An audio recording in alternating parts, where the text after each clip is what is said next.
ముఖ్యమంత్రి పదవిలో ఉంటే అధికార యంత్రాంగం అంతా మనం ఎట్లా చెప్తే అట్లా వింటారు.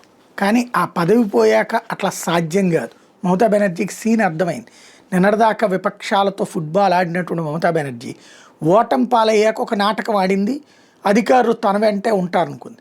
ఏ అధికారి తన వెంట లేరు. ఏది నేను ఓడిపోయిన గెలిచినట్టే, నేను సీఎంని, నేను అవసరమైతే అంతర్జాతీయ కోర్టుకి వెళ్తానంటే అంతర్జాతీయ కోర్టు దగ్గరికి వెళ్ళి వైట్లో కూర్చోవడమే. అక్కడ అవసరమైతే 2 చేతులు చేస్తే ఎవరన్నా ఏమన్నా బెచ్చమేస్తే బతుక్కోవాలంత మించి ఏముండదు. ఇప్పుడు ఓ పక్కన ఎంతో ఆవిడ రాజీనామా చేస్తే హుందాగా ఉండేది. రాజీనామా చేయకపోతే ఆటోమేటిక్గా శాసనసభ రద్దు అయిపోయింది, ఆమె అయిపోయింది. కొత్త ప్రభుత్వం ఏర్పాటైపోయింది, ముఖ్యమంత్రి ప్రమాణ స్వీకారం అయిపోయింది.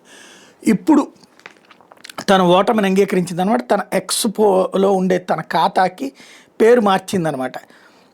ఏమనంటే అఖిల భారత తృణమూల్ కాంగ్రెస్ వ్యవస్థాపక చైర్పర్సన్, పశ్చిమ బెంగాల్ ముఖ్యమంత్రి 15, 16, 17 విధానసభ. ఇదివరకు ఉట్టి పశ్చిమ బెంగాల్ ముఖ్యమంత్రి అన్నదాని నుంచి ఇప్పుడు మార్చుకుందన్నమాట. అక్కడ కూడా ఇగో ఆగలేదు.